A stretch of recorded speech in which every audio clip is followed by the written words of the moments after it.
Top quality और consistent performance के लिए सिर्फ सिल्वर पंप नाम याद रखना। નમસ્કાર, હું છું આપની સાથે હિરલ મહેતા। ગુજરાતમાં ચોમાસું ક્યારે આવશે તેને લઈને હવે તંત્રએ આગાહી આપી દીધી છે। જૂનના પહેલા સપ્તાહમાં ગુજરાતમાં ચોમાસું સત્તાવાર રીતે બેસી શકે તેવી આગાહી આપવામાં આવી છે।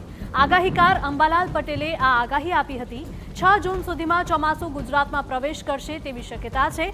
રાજ્યમાં અનેક સ્થળે ગાજવીજ સાથે વરસાદની આગાહી છે, તો અમદાવાદ અને ગાંધીનગરમાં પણ ભારે પવન સાથે વરસાદની શક્યતા છે। તો હાલમાં મહારાષ્ટ્રના રત્નાગીરીની આસપાસ ડિપ્રેશન સક્રિય છે। આ ડિપ્રેશનને કારણે રત્નાગીરી, કોંકણ અને દક્ષિણ મહારાષ્ટ્રમાં અતિ ભારે વરસાદ વરસી શકે છે। આ સિસ્ટમ આગળ વધતા મુંબઈ અને દક્ષિણ ગુજરાતમાં ભારે વરસાદની શક્યતા વ્યક્ત કરવામાં આવી છે, જ્યારે કે 28 મે બાદ સૌરાષ્ટ્રમાં ભારે વરસાદની સંભાવના છે। ત્યારે સૌરાષ્ટ્ર અને દક્ષિણ ગુજરાતના દરિયાકાંઠે વરસાદી ઝાપટા પડી શકે છે અને સમુદ્રમાં કરંટ જોવા મળશે અને દરિયો ભારે તોફાની બનશે। રાજ્યમાં 28 મે થી 27 જૂન સુધી પવનની ગતિ વધુ રહેવાની આગાહી આપવામાં આવી છે।